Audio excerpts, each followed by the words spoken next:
We are live on location with ENCORE Docs up in Jacksonville. We're going to talk about some pretty exciting stuff dealing with liver disease today, and we have a variety of medical doctors who are going to join us, including Dr. Michael Koren, who's always with us each and every month. He, of course, is a cardiologist and also the CEO of ENCORE Research Group. Hey, at any point you have to hop out of your vehicle or go do something else, we understand, of course. We're going to play some music, but we'll also be talking for a little bit. But you can always check out the website, ENCOREDocs.com. That's ENCOREDocs.com. And if you have any questions, especially about participating in some of this clinical research, you can call a local number, 904-730-0166. That's 730-0166. We're going to start out our conversation during this lunchtime with Dr. Jackson Downey. He is a primary care physician with Baptist Health. Dr. Downey, how are you? I'm doing great. You've got a patient of yours who's actually with us right now here in the studio, right? Or here in our remote studio. Ms. Fair is going to be talking later to us. I'm excited to listen to her too. It's great. Yeah. So talk to me a little bit about liver disease and some of the work that you're doing. So liver disease is a type of illness, sometimes like hypertension or high cholesterol or blood pressure issues, where the patient is not always aware that they have a problem. And so those kind of problems that are kind of under the surface are really compelling for us as primary care doctors. Yeah. So they could present themselves in what way? I mean, somebody may have liver disease and not know it, but they are dealing with blank. Yes. So generally when folks come in and they're a little overweight or their blood sugar is high, we are concerned about the possibility of liver issues in their lives and how liver problems may cause problems long-term for them. Okay. Yeah. You have some ways of helping these people, right? And some work and some research that you're doing right here with ENCORE Docs, right? We do. We actually begin generally in the office with just getting some basic lab work. And sometimes we can find that their blood sugar is elevated, or we find that their liver function testing is a little bit abnormal. So we know that the liver cells, when they die, they have enzymes that they release into the blood. And those are the things that we test.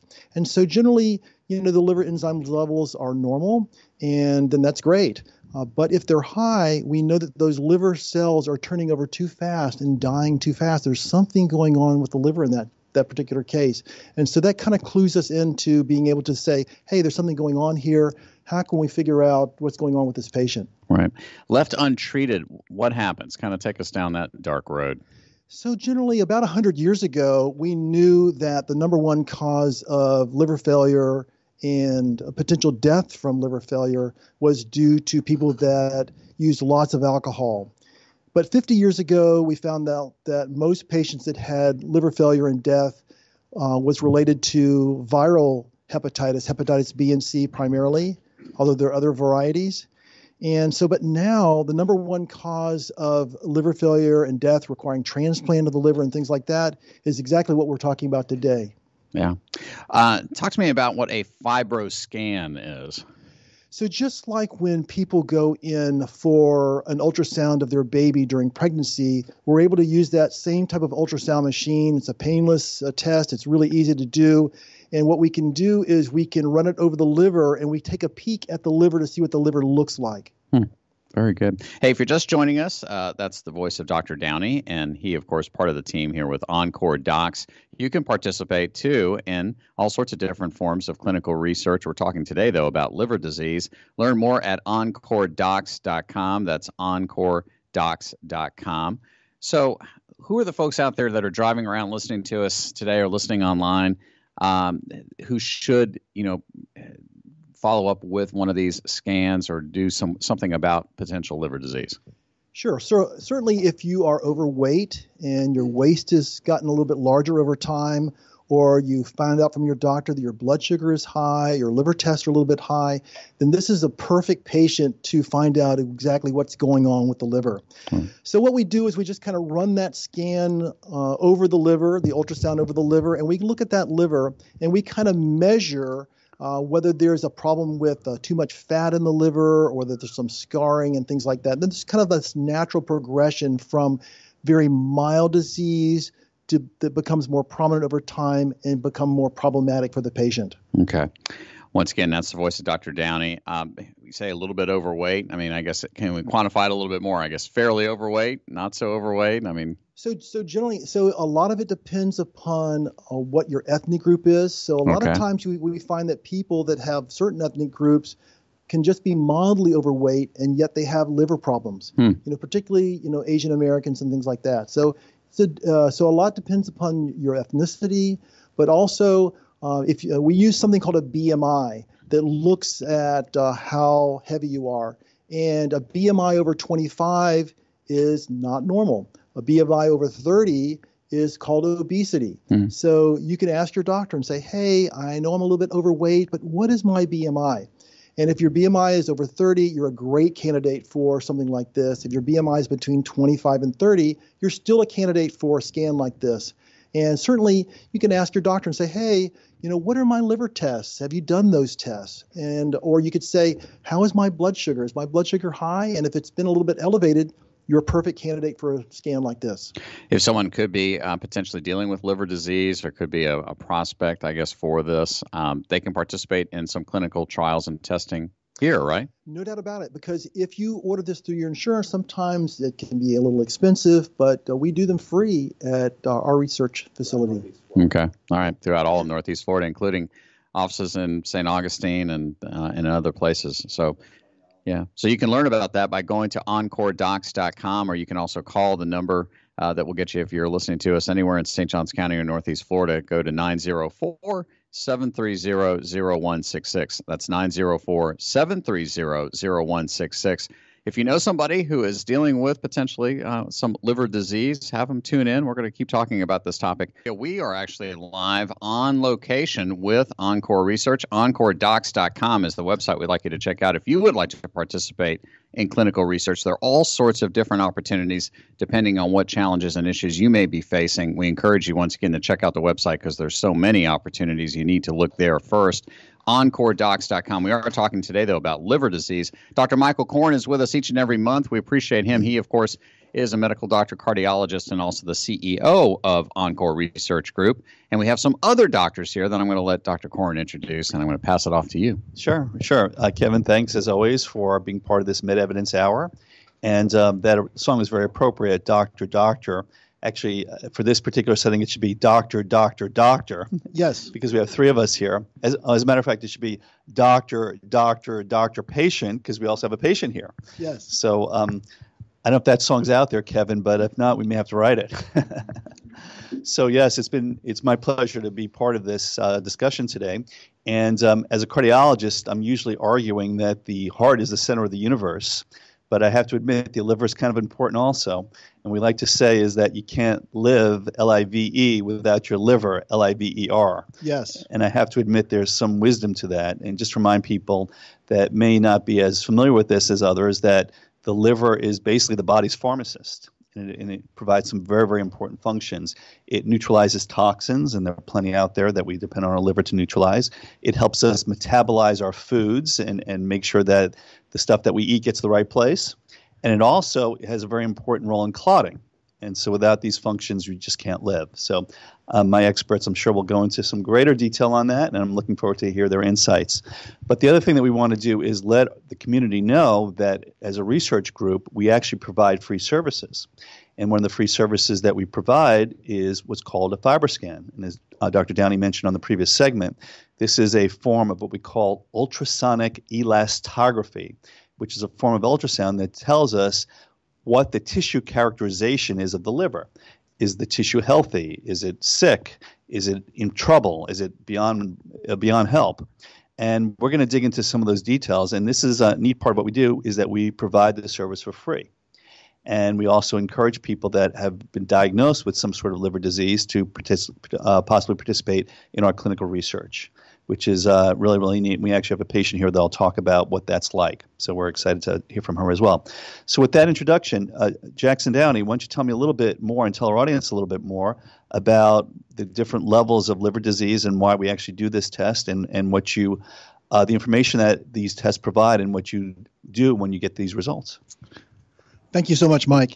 So what we know is that many people are asymptomatic and they can come in and their liver function test may be a little high. We can do the Fibroscan as we talked about, and we see that, okay, there's some fatty infiltration of the liver. And so one of the things that happens when we have lack of exercise or we gain some weight or we eat too many calories, those excess calories can deposit fat in the liver and can cause a problem. There's certain kinds of things that are problematic, too many sweets particularly, or high saturated fat, meats and fried food and things like that can cause a greater problem. And we see kind of a progressive process of going from mild or fatty liver to more inflammation in there. So inflammation is similar to like if you got a cut on your arm and you saw a little bit of redness and irritation of that cut, that's inflammation. Well, that inflammation can also be in the liver from the things that we eat, lack of exercise and things like that, being overweight. And it can cause that to ultimately become inflamed and move on to scarring, and we call that fibrosis.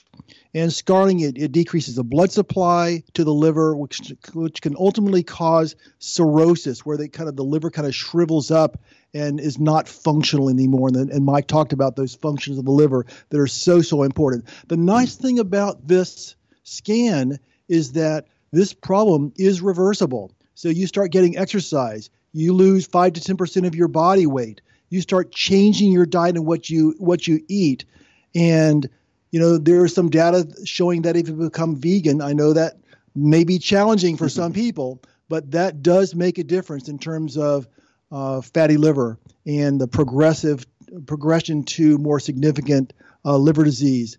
We also have another doctor here, Al Lopez, who'd like to go into this. He's also a primary care physician here in Jacksonville who's going to go into this a little bit more detail. And a great researcher. So Al, why don't you tell us the approach to your patient? Somebody walks in, who are you concerned about? Who are you not concerned about? What type of screening would you do? And then ultimately, what's next if you diagnose some liver issue? I think it's important to remember that the global prevalence or the risk is about 1 in 4 people. That's about 25% of the global population. And that's a non-alcoholic fatty liver disease. But when we progress to that fibrotic part, that's about 12% to 15% of the general population. So this is, it's out there. It's not just, rare or remote.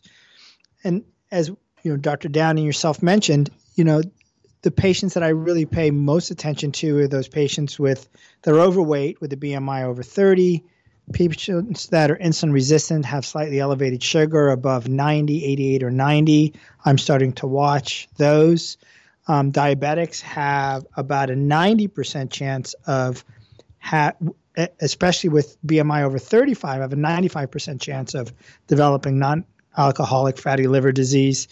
And about 20% of those have fibrosis. So again, this is not a rare thing. It's out there. It's kind of hidden because not always do you find the liver functions elevated. Sometimes we'll see when we place the high-risk patients on statins or these cholesterol-lowering agents, their liver functions go up. And they'll go up because they don't have a fully functioning, beautiful liver.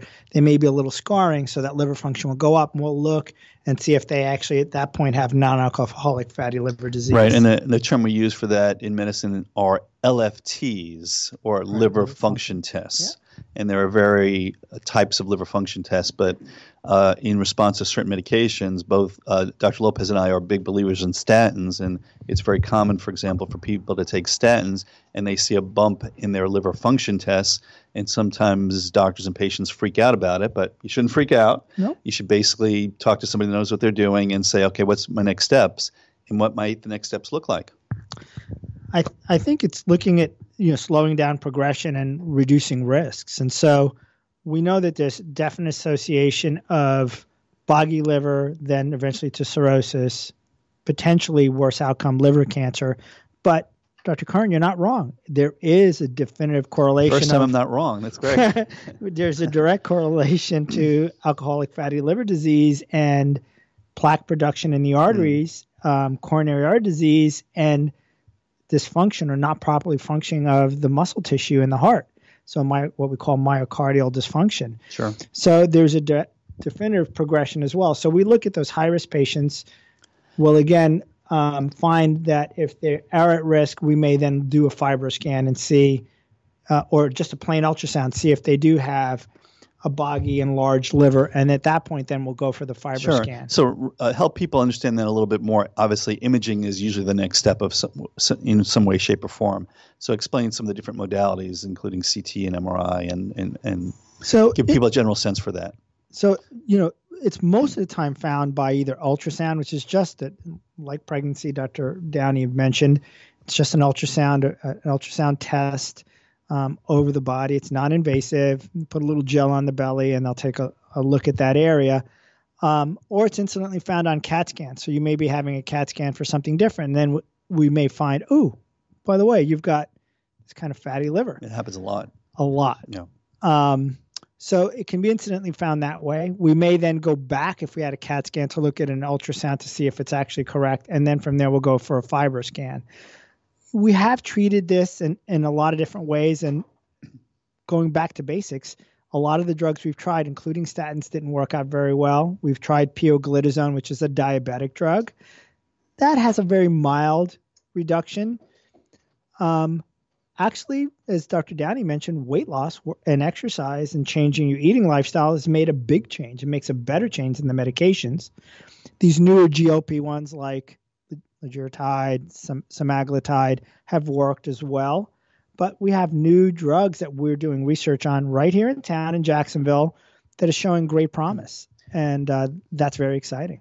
So just to emphasize the point about imaging and next steps, we use Fibroscanning all the time in the research setting, but it's not used that often in the clinical setting. And maybe you can comment on why that's so difficult for some practices to get access to.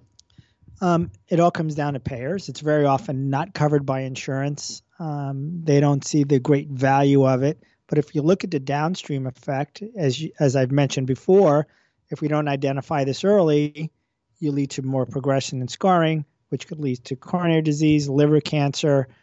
So not good for the patient, and the costs are very expensive. So insurance really doesn't always look very far downstream. So bottom line, it's a coverage issue. Well, the interesting thing about Fibroscanning is that it's actually a relatively simple technology that's actually relatively cheap. Yep. But the reimbursement has been set so low by the payers that practices can't make a living by providing Fibroscans. So the practice may be reimbursed $50 for a Fibroscan, and it costs more than that to do it. The technician would cost $50.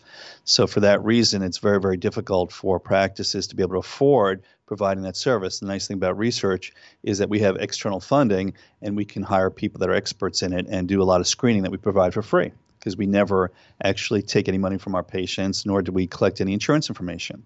We're doing this all based on study grants that we've been fortunately awarded. So an important little point for people to understand. Dr. Downey. Good. And great points, both of you. Just to jump in a little bit, one of the problems has been that we thought that the progression of liver disease was a very slow process that happened over decades, but we were wrong.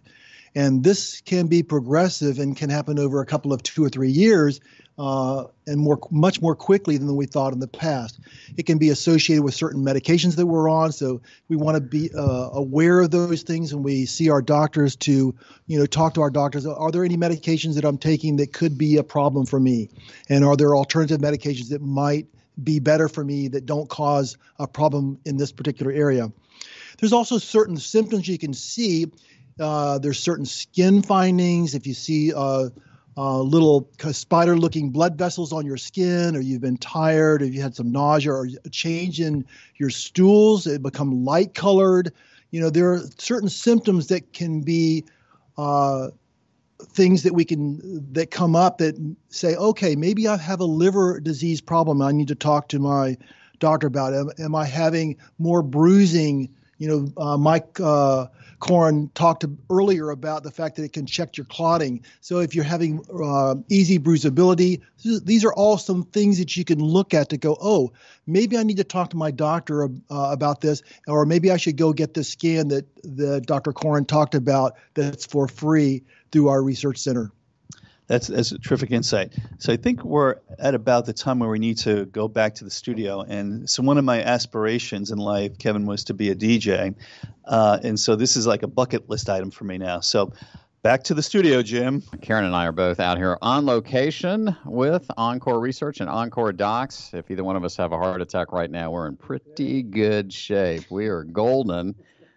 So we've got, of course, Dr. Michael Koren is here. He is a cardiologist, medical doctor, and also the CEO of ENCORE Research Group. Dr. Jackson Downey is here with us as well. And we also have a very special guest that Dr. Downey is going to introduce. So I've had the pleasure of taking care of this patient for many, many years, Miss Minerva Fair, and she's been involved in our research and just wanted to have a chance to find out her experience. And I'm going to turn this over to Mike. So Minerva, we're really excited that you're here, and we got a chance to meet each other earlier and chat a little bit. So you've been a big fan of the research process. So why don't you tell us a little bit about how you learned about research and what your experiences have been? Okay, thank you. Well, I learned about research through my doctor, Dr. Downey, who I love. I was in the office one day, and he said, "We got a study coming up. You think you're interested?" And I said, "I don't know. I never tried before, So, but with him, I'll take a chance on anything." But was it scary when he first brought up research to you? Yeah, sort of, kind of, because I had not thought about doing any type of research before he mentioned it to me. What was your impression of research before you got involved? Just to share with people, because I think, and you correct me if I'm wrong, but I think a lot of people wonder what it's about and think, oh my God, this could be a very dangerous situation. But tell me how you thought, and then ultimately what you think now. Right. Well, I never thought that it would be dangerous. Mm-hmm. It's just the fear of the unknown. Perfect. You're not sure whether you're getting the actual drug or whether you're going to get a placebo, Mm-hmm.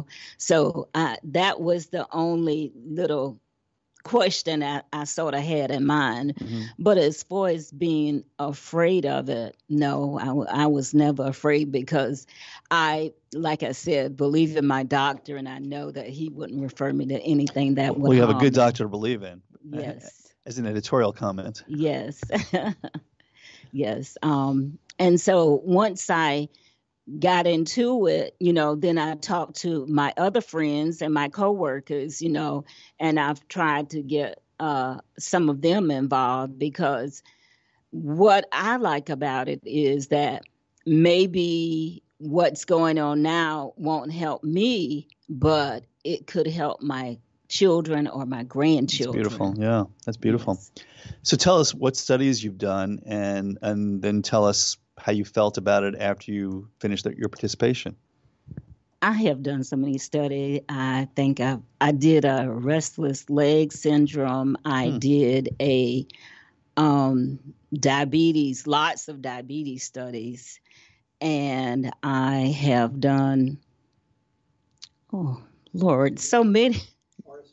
Yeah, and I'm currently on the RSV. Respiratory Yes. syncytial virus. Yes. That's really important, because we're really worried that RSV is going to be the next COVID. Right. And as we know, the COVID literally shut down our community for 2 years, which was horrible. And we hope that RSV won't do the same. And fortunately, we have a vaccine to help prevent that from happening. Right. And being on this RSV, it was one of the easiest studies I have ever done, So you're kind of a groupie now, Yes. a research groupie. I think so. That's great. And tell us a little bit about your interaction with the staff and how that makes you feel. Well, what I like about dealing with the staff is that they cater to you. They want to make sure that you're comfortable with anything that you're doing. And before you get started, you have to go through this big pile of paperwork, letting you know, what is actually going to happen. Mm-hmm. And that's what I like. They inform you, and they are so sweet. I love every one of them, and they always make me feel comfortable. And even when I first got started, I could call up with the silliest questions, but to them, they said, no, you really don't have a silly question, and they don't mind answering it. And if I feel that I'm too hot, they, make sure I'm cooler, if they think I'm thirsty. We have to report that as a possible side effect. Okay. So, but they are just, his staff all of the staff here is absolutely wonderful. Thank you. Yes. Do you have any advice for people that may be considering doing research that haven't done it before? Yeah, I say do it. Do it. It is nothing to it. There's nothing to harm you. And as I said, I feel like maybe it won't help exactly what's going on with me, but it can always help someone else. That's great. And now for the most important question. Are you coming to our Rockers for Research conference on July 22nd? Sure, sounds good to me. All right. And you can bring a bunch of friends, right? Okay. Absolutely. Yeah, we're featuring Mark Williams, who is a tremendous local talent, a musician, who was sidelined for 2 years because of COVID. Wow. He couldn't do any gigs. He couldn't make a living. Yeah. So he's very appreciative of the fact that with the vaccines, we're now able to get back together. We're able to safely and comfortably interact with each other. And the arts are such an important part of our day-to-day lives in our community. It makes life just richer and really a part of the fabric of this community. So I'm excited that you'll be part of it, and feel free to bring your friends and let everybody know. Okay, sounds good to me. All right. So I guess with that, Jim, back to the studio. Jim, thank you very much. Jim's live at the studio. We're actually live on location up in Jacksonville with ENCORE Research. Would love for you to check out the website, encoredocs.com, for all sorts of opportunities for folks just like you and me to participate in clinical research. I have done that. Karen on our team at WSOS has done this as well, all with ENCORE Docs. Go to encoredocs.com. That's ENCORE docs.com. Dr. Michael Koren is with us each and every month. He is a preventative cardiologist, medical doctor, and CEO of ENCORE Research Group. And we've got a variety of doctors here in the house today, right, Doctor? We do, and now we can add part-time DJ to my resume. We might put it to the top. The cardiology business has been rough lately. Event. So we actually had sort of a drop-in clinic for physicians, and one of the doctors that just dropped in is Dr. Todd Braddock, who we've been working with for a number of years in research and here at the Lane Avenue location for Baptist Primary Care. And Todd has actually been working with us on liver disease studies, including studies for NASH, or non-alcoholic steatohepatitis. And maybe, Todd, you give us a little bit of insight into what got you involved in these studies and what studies you've done and why you think it's a good idea for patients. Yeah, thanks, Mike, for having me on here. I appreciate it. So I've done now, I'm about to start my third fatty liver study here with our research group, and kind of got the label as the fatty liver guy here at the in research. I don't know if that's a good thing or not, but it does say liver after. That's right. So one of the reasons that I think it's important, and one of the reasons I got involved with and kind of wanted to push getting involved with the fatty liver is because, I've been practicing now out of residency for 10 years, and I have had, I'm pretty sure 4, maybe 5 patients who have had to have full liver transplants, and they were never drinkers. They never drank a drop in their life. And so a lot of people are thinking and do think this, well, why they have to have liver transplant if they didn't drink? And that's the problem is fatty livers rampant in our culture and our society. And a lot of times it gets blown off. You got a little bit of fat on your liver, don't worry about it. Then all of a sudden, because we don't do a great job monitoring it as primary care doctors and even GI doctors sometimes, that it progresses, and then all of a sudden there's an issue, and then the patient's going to Mayo Clinic and talking about needing a liver and all kind of stuff. So one reason I'm really glad to have been involved in this is because when you get set up in research, and I don't know if you guys spoke about this, but you're going to get a lot of tests and things done and things monitored that you're going to have a hard time getting done with your primary care doctor. So you're going to get stuff done for free.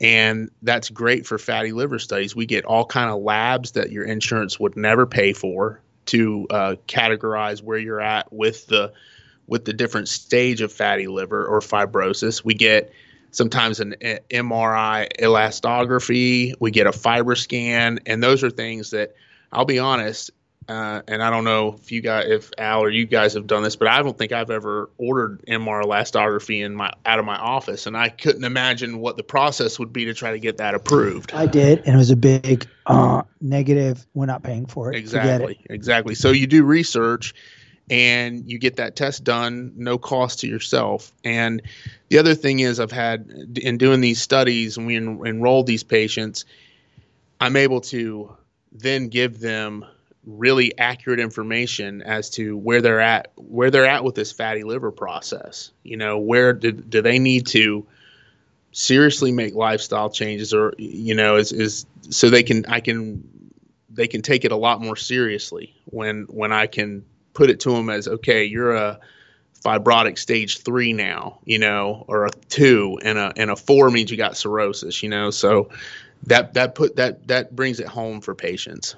Yeah, and those are great insights. Al, so you've been involved in research, and maybe you can share with the audience the large amount of information that's being collected right now, and the many different programs that are out there, and maybe highlight a couple of them, particularly the GLP-1 programs. I've been involved, I guess, about 4 or 5 years now in research. Interesting, Dr. Koren has been asking me to get involved for over 20 years, and I was always too busy. And I kind of regret not getting involved sooner. It's actually been mentally engaging. It's been a great resource for patients. And you're in a cutting edge. You're really doing things that you read about, and new drugs that you're seeing, do they work, and how well do they work, and watching these incredible outcomes. I'm involved in several studies. The main ones have so far been lipid studies, but I've also worked with these GLP drugs like semaglutide or liraglutide on weight loss, non-diabetics, and ejection fraction or pump function of the heart. And now we're using these drugs, these GLP-RA drugs, and NASH, non-alcoholic steatohepatitis as well, high-level ones. And so we're getting great results. We're actually surprised that you have a drug for one function and you find that it has this wide spray of other functions and benefits that it has. And again, this happens through research. This just doesn't happen like, oh, by the way, it wasn't, oh, by the way, but it's because of the research that we find the data that these things have improved and people have done better, and it actually helps people do other things.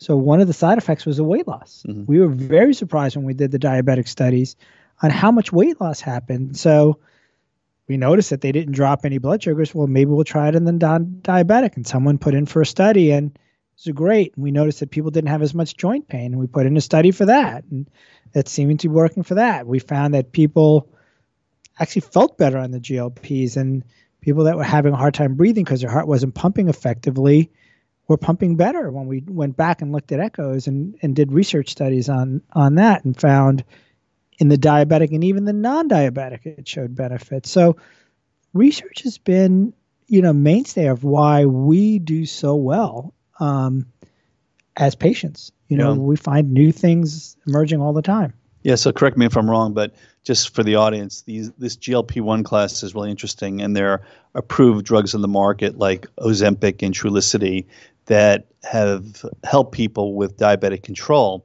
But the thing that gets physicians excited is that it's all these positive side effects beyond just controlling blood sugar, including weight loss, and we believe also including making the liver look better. Yeah, it makes liver look better, decreases rate of heart attack. Some of them decrease stroke rate. They increase the compression, the pump function of the heart. It's, again, the downstream effect of drugs. Some of these drugs that we're seeing in the pipeline are incredible. And then because of research, we find new modalities and new reasons and new ways to attack diseases, like we have with these NASH studies. We have 28 drugs coming down the pipeline, and we're about to do an onset of 6 new studies at ENCORE Research at multiple sites. We've partnered with Borland Groover Clinic. We are doing it in St. Augustine. We're doing it in Fleming. We're doing it in the West Side. We're doing it in the Memorial Office, the main site, and we have multiple sites where we can do these studies, and it's been very exciting and very innovative. Absolutely. Maybe give it back to Dr. Braddock for a second. So you mentioned you had 4 patients that ended up needing liver transplants, which is really incredible. And just to remind the audience is that fatty liver disease is the #1 reason people are getting liver transplants these days. Exactly. It's completely replaced hepatitis as the main reason. Right. So maybe you can share with the audience what you think the future is. Give them a little insight into how much we can do now versus how much you think we might be able to do in the future. Yeah, definitely. So now honestly, our options for fatty liver are they're not great. There's not a ton for it. You've got vitamin E is supposed to help a little bit. There's a diabetic drug called pioglitazone that is a treatment option. So if you have a diabetic, and frequently a lot of these fatty liver patients are pre-diabetics or diabetics, and so you can add on some pioglitazone, and that can slow it down a little bit. Omega 3s, and then the new stuff, which is like Dr. Lopez was just talking about, is GLP-1s. We're hoping that's going to show some decreased percentage of fat in the liver with use of those. We're already using those for multiple other indications, to diabetics, heart failure, and some that were mentioned earlier. But I have good a good strong hope that the GLPs are going to be a good avenue of treatment for this in the future, because we definitely need something. And then obviously diet and exercise, losing the weight, losing that abdominal fat. No doubt. It looks like Dr. Lopez just got the last version of the Internal Medicine News magazine, which is highlighting this whole issue. So this is obviously front and center in terms of medical communication and medical research. So, Al, you have any last words for the audience in terms of what to do if they get diagnosed with fatty liver disease? I think, this is the purview of mainly primary care, and endocrinology is being involved despite gastroenterology, but even cardiologists are getting involved because it affects the heart as well. But I think know your risks. If you're overweight, BMI over 30. If it's over 35 and you're a diabetic, you have a very high risk for developing non-alcoholic fatty liver disease, about 90%. If you're a pre-diabetic, sugar's above 88 to 90, you really should be looked at. Diabetics definitively have a 70% chance of developing non-alcoholic fatty liver disease. If you had abnormal liver functions, or if you take certain medications and your liver functions bump, you may have non-alcoholic fatty liver disease. Ask your doctor to either get a CAT scan or an ultrasound of your liver, and from there, ask him to get in contact with ENCORE Research, or you can as a patient, and we'd be happy to put you in a study and really take a good concentrated look at you, and then possibly get you into one of these studies. Again, 28 into the pipeline. We have 6 coming at ENCORE Research. Yeah, it's terrific. Yeah. So I guess our advice to people is learn about it. If you have risk factors for fatty liver disease, please talk to your doctor. Please give us a call. We'll be happy to be part of the screening process for you if you like, and we would certainly value the opportunity to be part of your care. What we provide is all for free. But if you get diagnosed with fatty liver disease, don't freak out, because there are things that can be done, and we can help you make a difference. So with that, I'm going to make a request, Kevin. We were just talking about these older rock and rollers, and we talked about Paul McCartney just having turned 80. So I'm going to make a request that we play Medicine Jar, an old Paul McCartney song that I probably haven't heard for 20 years. That seems to be apropos. All right. I don't know if you have that as part of your collection, but I'm sure you'll find it. We'll just see how fast Jim can be on that. So, hey, that wraps up our hour once again with Encore Docs. You can always learn more by going to encoredocs.com. That's encoredocs.com. Thank you to, of course, Dr. Downey, Dr. Braddock, Dr. Lopez, and, of course, Dr. Michael Koren, who is our host each and every month. And we will do this again next month. But really, in the meantime, look for some opportunities for you to participate in clinical research. Go to encoredocs.com or call locally here in Northeast Florida, 904-730-0166. That number again, 730-0166. And now back to Jim in the studio.